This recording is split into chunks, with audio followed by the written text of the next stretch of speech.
So yeah, so I think going forward, it's about listening for everybody. It's about being as aligned with that intuition, of the feelings, what we know in our heart to be true, and trusting that, which is the hardest thing for a lot of people. Like just trusting it, because again, like outside world is telling you like a whole bunch of other stuff. And so to really go against the grain, and until we make that the new grain, right? Until we are able to transform our culture, which I believe is part of a little bit what's happening now. And so people like you guys, we're the forerunners, right? Because we've already thought about these things. We have some awareness. We have done some work on ourselves.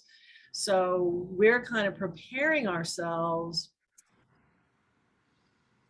to help others, when they have their breakdowns or when they're, really can't take it anymore, so we're sort of, it's a different kind of leadership, if you want to think of it like that. It's a different kind of leadership. And I said this, I don't know if I said this in the last couple Zoom talks that I did at the end of 2020, but I understand it now. Even if I said it, I understand it now more in this like deep way, that the more healing each of us do, like the more we deal with our own stuff, right? There's the Christian Northrup quote, like your greatest gift to the world is a healed life. And so I've always believed that. That's something that I posted about and written about and all that kind of stuff.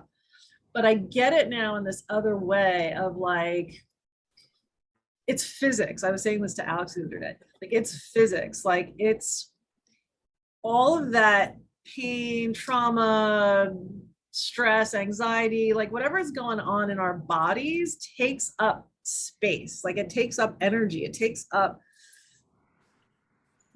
space. And so the more that you can process and release it, you create more space. You actually create more energetic space where more of the good stuff can then come in or be expressed. So the stuff that was maybe that you came in with, but it was buried under the stress and anxiety and trauma, now you work through that. Now more of your true self, more of your authenticity and creativity and unique expression can come through.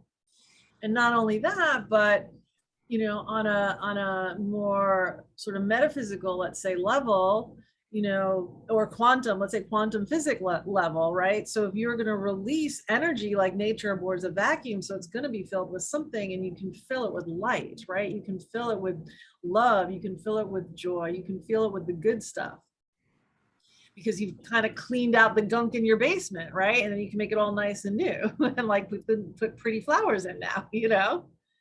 So it's so important, that people do that. And so my point is, the more of us that do this, right, we're going to bring our healed selves.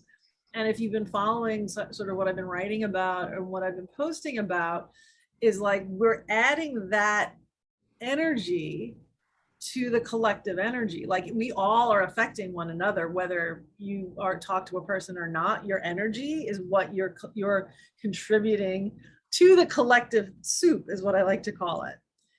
So the more balanced and healed that your energy can be, that's what you're bringing to the party. You're bringing that balanced, healed energy, and that's going to go out. So it's not just for your own personal growth and healing and evolution, but we're at this time where it literally is like all hands on deck to get humanity evolved also, and so that we don't self-destruct in more ways than one.